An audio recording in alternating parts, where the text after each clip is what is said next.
தமிழகத்தினுடைய மைய புள்ளியாக இருக்கக்கூடிய அற்புதமான ஒரு நகரம் இந்த சேலம்.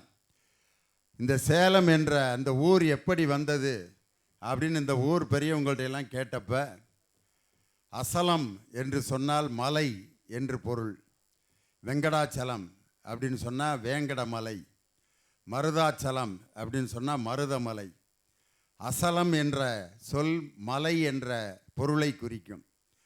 அதனால் வெறும் மலைகளை சுற்றி அமைந்திருக்கக்கூடிய ஒரு பகுதி என்பதால் அசலம் என்பது அப்படியே மருவி சேலமாக மாறியது. அதனால் மலைப்பகுதி நிறைந்த ஒரு அழகான ஒரு மாவட்டம் எது என்று சொன்னால் அது தமிழக மக்கள் எல்லோராலும் நேசிக்கப்படுகின்ற இந்த சேலம் மாவட்டம்தான் என்பதை இந்த நேரத்தில் நான் பெருமையோடு தெரிவித்துக் கொள்ள கடமைப்பட்டிருக்கிறேன். அதனால் மலையில் இருக்கிறவங்களுடைய வாழ்க்கை முறையே ஒரு மாதிரி இருக்கும். கொடைக்கானலில் இருக்கவங்க, ஊட்டியில் இருக்கவங்க, அவங்களுடைய லைஃப்லாம் பார்த்திங்கன்னா ரொம்ப ஜாலியாக இருப்பாங்க. என்ன காரணம்னா அவங்களுடைய வாழ்க்கை எல்லாமே மேடு பள்ளத்திலே ஏறி இறங்கி, ஒரு கடைக்கு போகணும்னா கூட ஒரு மேட்டில் இறங்கி ஒரு பள்ளத்தில் ஏறி திருப்பி கடைக்கு போய் திரும்ப அதே பள்ளத்தில் ஏறி மேட்டில் ஏறி வீட்டுக்கு வருவாங்க. அதனால் வாழ்க்கையினுடைய மேடு பள்ளங்கள் எல்லாவற்றையும் உணர்ந்தவர்கள் மலையில் வாழக்கூடிய மக்கள். அதனால தான் நம்ம இந்த தரைப்பகுதியில் வாழக்கூடிய மக்கள்லாம் நமக்கு ரொம்ப மன கஷ்டமாக இருக்கிற நேரத்தில் மலைப்பகுதியில் போய் ஒரு 10 நாள், ஒரு 2 நாள் கொடைக்கானல், அதே மாதிரி புதுசாக கல்யாணம் ஆனவங்க எங்கேயா நீங்கள் உங்கள் தேனிலவை கொண்டாட போகிறீங்க அப்படின்னு கேட்டால் ராமநாதபுரத்துலன்ட்டு யாரும் சொல்ல போகிறதில்ல. பெரும்பாலும் எங்கே வருவாங்கன்னா கொடைக்கானல், ஊட்டி, உங்கள் மாவட்டத்தில் இருக்கக்கூடிய ஏற்காடு. அதனால் அந்த மலைப்பகுதியை ஏன் தேர்ந்தெடுத்திருக்காங்கன்னா, அந்த குளிர்ச்சியான மனநிலை ஒரு மனிதனுடைய மனதையே மாற்றக்கூடிய ஆற்றல். அதனால தான் தமிழன் 5 நிலங்களை மையமாக வைத்து வாழ்க்கை நடத்தியவன். குறிஞ்சி, முல்லை, மருதம், நெய்தல், பாலை. அதில் குறிஞ்சி என்பது தான் மலைப்பகுதியை சேர்ந்தது. அதனால் அந்த குறிஞ்சி மலைப்பகுதியை அதிகமாக கொண்டிருக்கக்கூடிய பகுதி இந்த சேலம்.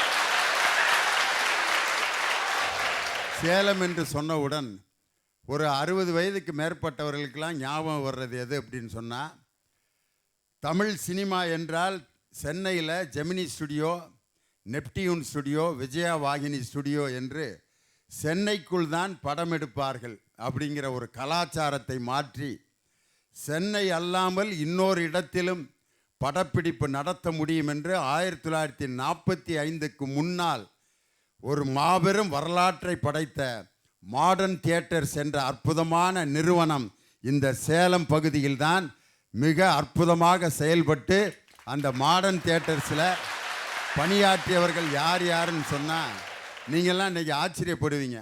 சேலம் மாடர்ன் தியேட்டர்ஸ் மூலம் தமிழ் சினிமாவுக்கு வந்தவர்களில் இன்றைக்கி நம்பர் 1 அப்படின்னு சொல்லக்கூடியவர் யார் என்று சொன்னால், தமிழகத்திலே 5 முறை முதலமைச்சராக இருந்து வசனத்தால் கலைஞர், கதை வசனம் கலைஞர் மு கருணாநிதி என்று போட்டவுடன் மக்கள் அனைவரும் கைதட்டிய கலைஞர் அவர்களை அறிமுகப்படுத்தியது இந்த மாடர்ன் தியேட்டர் சேலத்தின் அந்த மாடர்ன் தியேட்டர்ஸ்.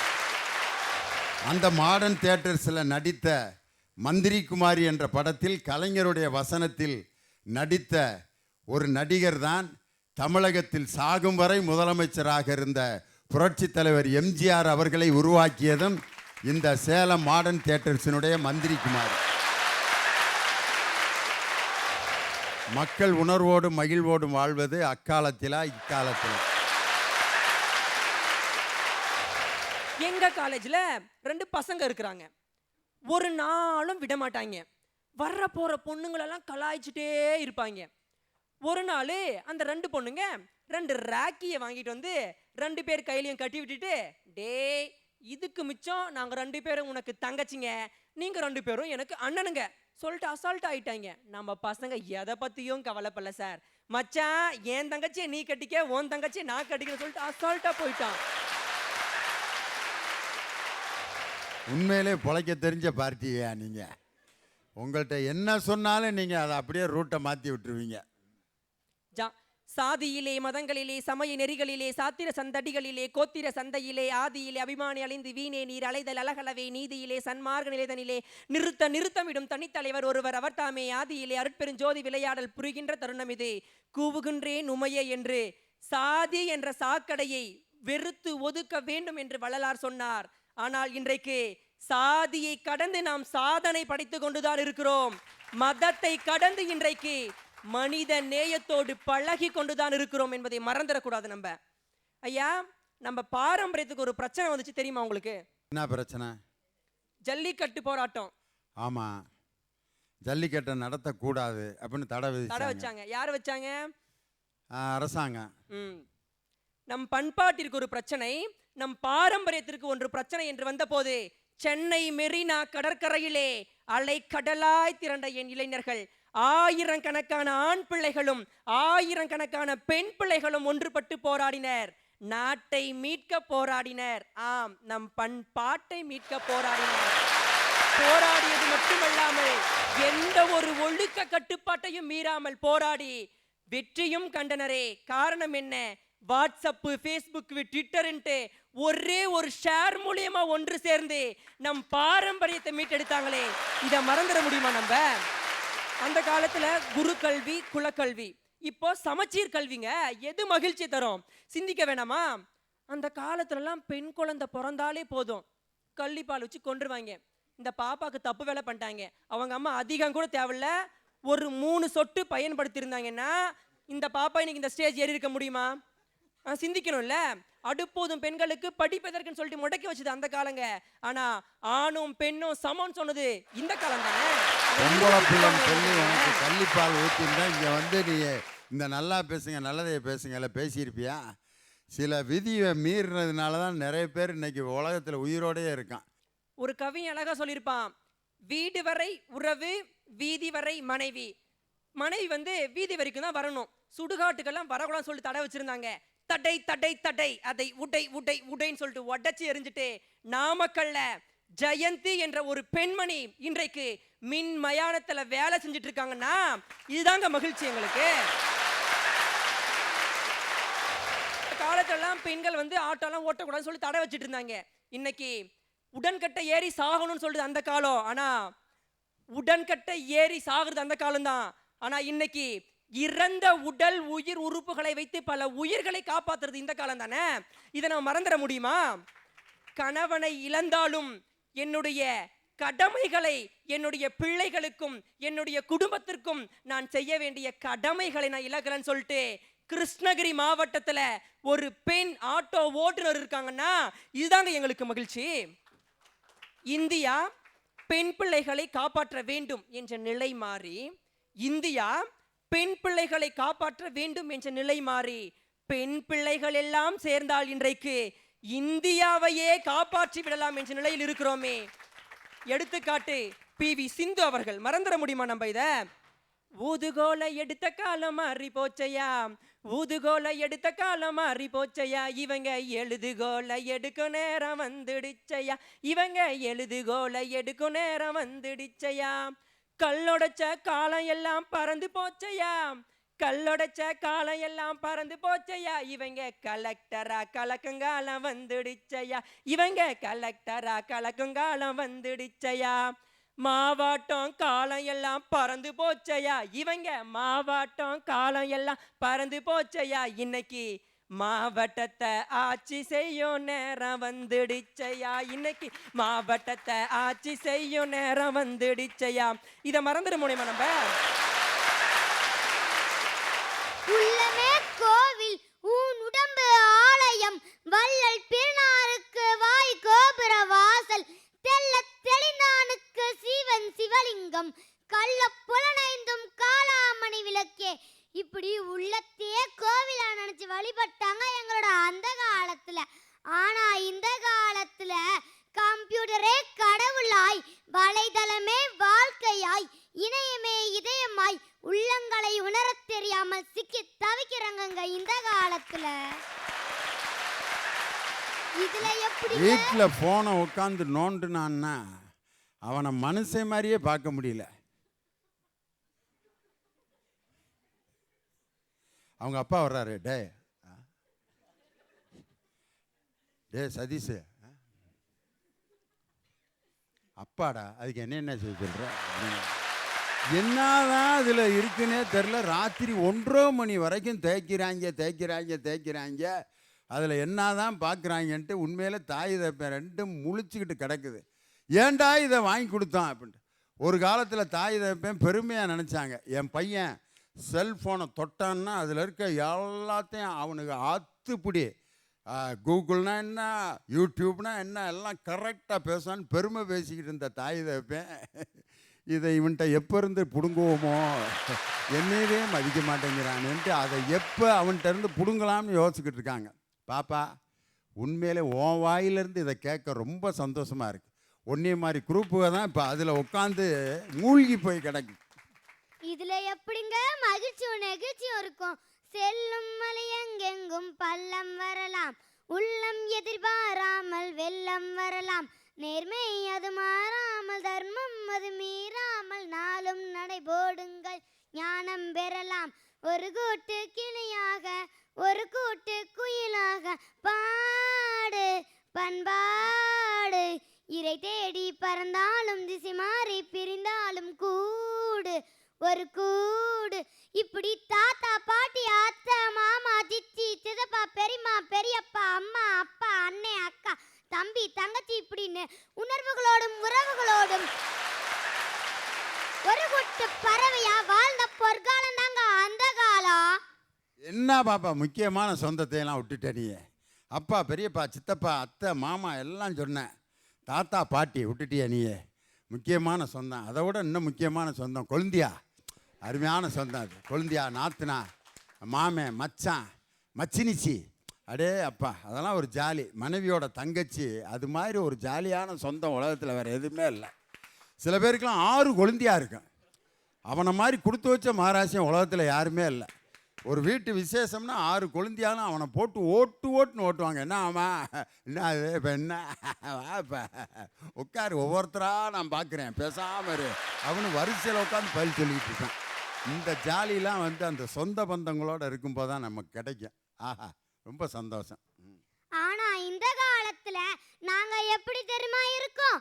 கோழி ஒரு கூட்டிலே சேவல் ஒரு கூட்டிலே, கோழி குஞ்சு ரெண்டும் இப்போ அன்பில்லாத காட்டிலே, கோழி குஞ்சு ரெண்டும் இப்போ அன்பில்லாத காட்டிலே.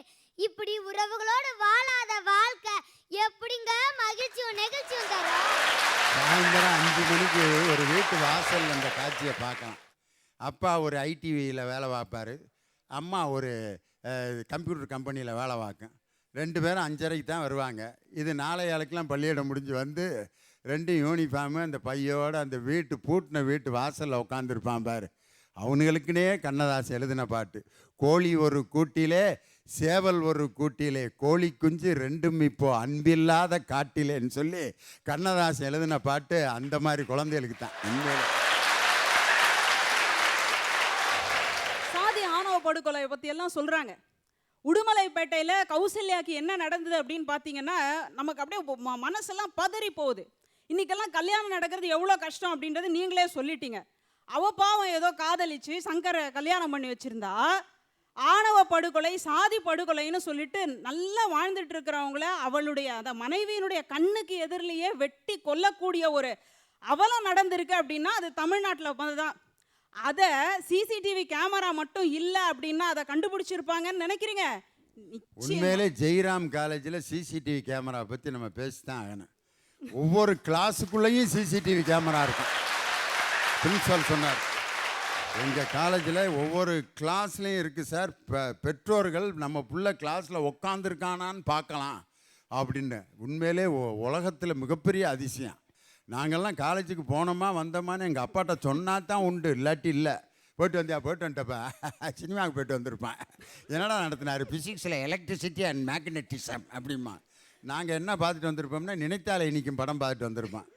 நாங்கள் சொன்னது தான் வீட்டில் எப்படி ஏமாற்றிக்கிட்டு இருந்தோம். இன்றைக்கெல்லாம் அந்த வேலையே கிடையாது. காலேஜுக்கு நீ போனியா, எத்தனை பீரியட் அட்டன் பண்ண, நோட்ஸ் எழுதினியா உட்பட உங்கள் அப்பா பார்த்துக்கிட்டே இருக்கார் மொபைலில். எப்படி பாருங்கள் தொழில்நுட்பம். இதுதான் ஏன் மேலே இருக்கிறவன் பார்த்துட்டு இருக்கிறான், மேலே இருக்கிறவன் பார்த்துட்டு இருக்கான்னு சொல்லிட்டு இருந்திருக்காங்க. அப்படி அந்த சாதி ஆணவ படுகொலை நடந்த உடனே இந்த சிசிடிவி கேமரா மூலமாக பார்த்து அந்த குறிப்பிட்ட நபர்களுக்கு தண்டனையும் கிடைச்சிருக்கு. அது ஒரு விஷயம். இன்னைக்கு அந்த பாதிக்கப்பட்ட கௌசல்யாவை இன்னைக்கு மறுமணம் பண்ணிட்டு வந்திருக்கா அப்படின்னு சொன்னா அதெல்லாம் இந்த காலத்துல தானே நடக்கும். இன்னொரு விஷயம் ஒன்று உங்களை கேட்கணும் அப்படின்னு எனக்கு ரொம்ப நாளாக ஒரு ஆசை. நீங்கள் ஆட்டோவில் ஏறி இருக்கீங்களா? ஆட்டோக்கு பின்னாடி கல்வெட்டு செதுக்குன மாதிரி தத்துவமாக எழுதி வச்சிருப்பானே, அதை பற்றி பார்த்துருக்கீங்களா? ஆட்டோவில் பல பொன்மொழிகள்லாம் எழுதி வச்சுருப்பானுங்க. தொடர்ந்து வா, தொட்டு விடாதே, பாம்பை நம்பு, பெண்ணை நம்பாதே, பாருங்கய்யா, அப்படின்லாம் எழுதி வச்சுருப்பேன். அதே மாதிரி பிரசவத்திற்கு இலவசம் அப்படின்னு எழுதியிருப்பேன். அதில் எனக்கு ரொம்ப பிடிச்ச வாக்கியம் எது தெரியுமா? அதில் பல வாசகங்கள் எழுதியிருப்பாங்க. இன்னொன்று வந்து என்ன எழுதியிருப்பான்னா, பெற்ற தாயே எனக்கு தெய்வம் அப்படின்னு எழுதி வச்சுருந்தாங்க ஆட்டோவில். உண்மையில அந்த ஆட்டோவில் ஏறுறதுக்கு எனக்கு சந்தோஷமாக இருக்கும். அதை பார்க்குறப்பெல்லாம் ஒருத்தன் வந்து தாயை தெய்வமாக வழிபடுறான்னா அந்த ஆட்டோக்காரனை யார் வேணாலும் நம்பி ஏறி உட்காந்து போகலாம். அந்த வாசகமே அந்த ஓட்டுறவனுடைய கேரக்டரை தீர்மானிக்குது. குழந்தை திருமணம் அப்படின்னே ஒன்று இருந்தது. எங்கள் அம்மாவுக்கு கல்யாணம் நடக்கும்போது அவங்களுக்கு வயசு 16. 19 வயசுக்குள்ளே, அந்த டீனேஜுக்குள்ளே நாங்கள் 2 பேருமே பிறந்து அவங்களுடைய வாழ்க்கையில் இருக்கிற முக்கியமான விஷயம் எல்லாமே நடந்து போச்சு. அவங்க அப்போ என்ன படிச்சிருந்தாங்கன்னு பார்த்தீங்கன்னா வெறும் 6வது தான் படிச்சிருந்தாங்க. ஆனால் இன்னைக்கு எனக்கு கல்யாணம் நடக்கும்போது என்னோட வயசு 21. எனக்கு கல்யாணம் நடக்கிறப்போ நான் என்ன படிச்சிருந்தேன் அப்படின்னு கேட்டால் எம்ஏ படிச்சிருந்தேன். ஒருவேளை எங்கள் அம்மா மட்டும் இன்னும் படிச்சிருந்தாங்க அப்படின்னா அவங்களுக்கு இன்னும் கொஞ்சம் அப்புறமா கல்யாணம் பண்ணி வச்சிருந்தா நான் இன்னைக்கு கலெக்டராக இந்த நிகழ்ச்சியில் பங்கெடுத்திருப்பேன். ஐயா, அந்த வாய்ப்பு இன்னைக்கு இல்லாமல் போயிடுச்சு. இது ஒரு பக்கம். அந்த உடல் வந்து சரியா வளர்ச்சி பெறாத ஒரு நாள்லயே ஒரு பெண்ணுக்கு கல்யாணத்தை பண்ணி அவளுக்கு குழந்தையும் கொடுத்தா அவளுடைய ஆரோக்கியம் எப்படி இருக்கும்னு பாருங்க. என்னால்தான் சில பேர் சொல்றாங்க, எங்க வீட்டில் இருக்கிறது வயசான மாதிரி இருக்கு, அதை எப்படி நான் நிகழ்ச்சிக்கெல்லாம் கூட்டிட்டு வரது அப்படின்னு பேசுறாங்க. அதுக்கான காரணம் என்ன அப்படின்னா இந்த குழந்தை திருமணம் தான். அதுல இருந்து அந்த குழந்தை திருமணத்தை வந்து எதிர்த்து ஒரு சட்டம் பிறந்திருக்கு அப்படின்னு சொன்னா அது நிச்சயமா இந்த காலத்தினுடைய சிறப்பு அப்படின்னு தான் நான் சொல்லுவேன். இதுல உங்களுக்கு மகிழ்ச்சி வரலையா? அந்த காலத்துல அந்த இயற்கையோட சாம்ராஜ்யங்களே அடங்கி கிடந்தது அந்த காலத்துல தானையா? ஆறுகள், குளங்கள், ஏரிகள், அழகான வயல்வெளிகள், எண்ணற்ற மலைத்தொடர்கள் காணப்பட்டது அந்த காலத்துல தானையா? ஐயா, குளங்கள் நம்ம எடுத்துக்கலாம். அந்த குளங்கள் அப்படியே கயல் மீன்கள்லாம் துள்ளி குதிச்சு விளையாடும். பார்க்கறதுக்கு அபூர்வமான காட்சியாக இருக்கும் அந்த காலத்தில். ஆனால் ஊருக்கு வச்சுருந்தேன் என் குளத்தை இன்னைக்கு ஏதோ ஒரு திருக்கோவிலில் மட்டுமே வச்சுருக்காங்க இந்த காலத்துலையா? ஐயா, வயல்வெளிகள் நம்ம எடுத்துக்கலாம். இந்த காலத்தில் கூட வேடந்தாங்கல்ல அவ்வளோ பறவைகள் வருதான்னு தெரியாது. அந்த காலத்தில் வயல்வெளிகளில் எண்ணற்ற பறவையினங்கள் உணவுக்காக வந்து அமரும் பொழுது பார்க்கறதுக்கு 2 கண்ணு போதாதியா, 2000 கண்ணு நமக்கு தேவைப்படியா? ஐயா, அழகான மலைத்தொடர்கள் காணப்பட்டது அந்த காலத்துலையா? அந்த மலைத்தொடர் அப்படின்னு சொல்றது அழகான ஒரு மலைவாழ் மக்களுடைய உயிர் ஆதாரமா திகழ்ந்தது அந்த காலத்துல தானையா? நாம என்னைக்கோ ஒரு நாள் தீபாவளி கொண்டாடுவோம். ஆனா இந்த காலத்துல வெடிச்சு தீபாவளி கொண்டாடுறாங்க. இந்த காலத்தை இயற்கையை அழிச்சு கொண்டே வராங்க. இந்த மலை தொடர்களை அழித்து கொண்டே வராங்கய்யா. இந்த வெடிலாம் வெடிக்கிறாங்களே, பல பேரோட காது கேட்கக்கூடிய திறன்கள் குறைஞ்சு போயிருது. பல பேர் உயிர் சம்பவங்கள் நடக்குது. இந்த காலத்துலயா மகிழ்ச்சி அப்படின்னு சொல்றீங்க? செத்தவனை தூக்கிட்டு போனேன், அதுக்கு 10,000 வாளா போட்டுட்டு வர்றாங்க. அந்த ஆள் பாட்டுக்கு நிம்மதியாக சுடுகாட்டுக்கு போயிட்டு இருக்காரு. எதுக்கு வேட்டு போடுறான்னு தெரில. கல்யாணத்துக்கு மாப்பிள்ளையை அழைச்சி கூட்டிகிட்டு போகிறேன், அங்கேயும் வேட்டு போடுறேன். இளவுக்கும் வேட்டு, கல்யாணத்துக்கும் வேட்டு. ஐயா, அந்த காலத்தில் கல்வி முறை அப்படின்றது சிறந்த காலம் சொல்லுவேன். ஏன்னா அந்த ஆசானுங்க பார்த்து அப்படியே மாணவர்கள் பயந்து நடுங்குவாங்க பாருங்க. அந்த பக்கத்தில் இருக்க கீத்தை உடச்சிக்கிட்டு 1 கிலோமீட்டர் தூரம் வரையும் ஓடுவாங்க. அவங்கள கூட்டு போயிட்டு வந்து படிக்கடத்தில் உட்கார வச்சு ஒழுக்கத்தோட கூடிய கல்விகளை கற்றுக் கொடுத்ததையா அந்த காலத்தில்? ஐயா, அந்த பெற்றோர்கள் அந்த ஆசான்ட்டு போய் சொல்லுவாங்க, நான் தான் கை நாட்டு, நான் பட்ட துன்பத்தை என் புள்ள படக்கூடாதுன்னு சொல்லி அந்த ஆசான் முடி சொல்லுவாங்க. அந்த ஆசை உணர்வுகளோடு கூடிய கல்விகளை கற்றுக் கொடுப்பாங்க. அந்த காலத்தில் வாழ்ந்த இன்று புகழப்படக்கூடிய பல விஞ்ஞானிகளுக்கு அடித்தளம் போட்டவர், பல ஏவுகணைகளுக்கு சொந்தக்காரர், நம் நாட்டினுடைய முன்னாள் ஜனாதிபதியும் டாக்டர் APJ அப்துல் கலாம் ஐயா அவர்கள் தானையா? ஐயா, அப்படி இருந்தது அந்த காலத்துல கல்வி முறை. ஆனா இந்த காலத்துல இருக்கிறாங்க இந்த கல்வி முறை எப்படி தெரியுமா? நான் எல்லா மாணவர்களையும் நான் குற்றம் சொல்லல. 100க்கு 25% மாணவர்களை மட்டும்தான் சொல்றேன். நிறைய மாணவர்கள் ஆசிரியரோட சொல் பேச்சை கேட்கவே மாட்டாங்க. அப்படி பல பேர் தன் வாழ்க்கையை இழந்துட்டு பல பேர் இந்த உலகத்துல உலா வராங்களே, பார்க்கறதுக்கு எவ்வளவு வருத்தமா இருக்கு. இந்த உலகத்துல சந்தோஷம் மகிழ்ச்சி அப்படின்னு இருக்குதாயா? இல்லவே இல்லையா ஐயா? அந்த காலத்தை என் பாட்டன் முப்பாட்டன் சேரு சகத்தில் இறங்கி விளையாடுவாங்க. அப்போ அவங்களுக்கு சூரியத்திலிருந்து விட்டமின் டி பவர் கிடைக்கும். அப்போ அந்த காலத்தில் சேரு சகத்தில் விளையாடுறப்ப காயம் அடைஞ்ச பிறகு ஒரு புடி மண் எடுத்து அந்த காயத்து மேலே போட்டு ஆடுறா வீரத்தமிழான்னு சொன்னது அந்த காலத்துலயா? இந்த காலத்துல அம்மா ஒரு பையன் போய் மண்ணை தொடாதா சொரியாசிஸ் நோய் வந்துருண்டா வேணாண்டான்றாங்க இந்த காலத்தில். ஐயா சொரியாசிஸ் நோய் வந்துருமா இந்த காலத்துல? வேணாண்டா 16 வகையான சர்ம பிரச்சனைகள் உனக்கு வரும்டா, வாடா உன்னை அமாம் சோப் போட்டு உன்னை குளிக்க வைக்கிறது இந்த காலத்துலயா? ஐயா இப்படி இருக்கு இந்த காலத்துல. அந்த வீடியோ கேம் அந்த செல்போனை எடுத்துட்டு போயிட்டு வீடியோ கேம்ஸ் அந்த பிளே ஸ்டோர் ஆப்ல போயிட்டு வீடியோ கேம்ஸ் எடுக்கிறாங்க, விளையாடுறாங்க. பல ஆபத்தான விளையாட்டுகள் விளையாடுறாங்க. இப்ப ட்ரெண்டிங்கா இருக்க பப்ஜி கேம்ல கூட விளையாடுறாங்க. பல உயிரிழப்பு ஏற்படுது. இந்த காலத்துலயா சந்தோஷம் மகிழ்ச்சி அப்படின்னு இருக்குன்னு சொல்றீங்க? இந்த காலத்துல கிடையவே கிடையாதுயா. ஐயா அந்த காலத்துல கூட்டாஞ்சோறு சாப்பிடுவாங்க. எப்படி தெரியுமா இருக்கும்? அப்படியே ஒரு வாழை மரம் அப்படியே வளர்ந்துருக்கும். அந்த வாழை மரத்து இலையை அப்படியே அறுத்து தரையில் போட்டு தண்ணியில் தெளித்து அந்த வாழை இலையை சுத்தம் பண்ணி இத்துளூண்டு கொஞ்சம் உப்பு எடுத்து வச்சு அறுசுவை உணவுகளையும் 7 வகை கூட்டு பொருளை வச்சு இந்தாடா நீ சாப்பிட்றா, இந்தா மச்சான் நீ சாப்பிடு, இந்தா மாமா நீ சாப்பிடு, அண்ணா நீ சாப்பிடு, தம்பி நீ சாப்பிடுன்னு அந்த பாசத்தோடு சேர்த்தி உணவோடு சேர்த்தி உணர்வுகளை ஊட்டி வளர்த்தது அந்த காலம்.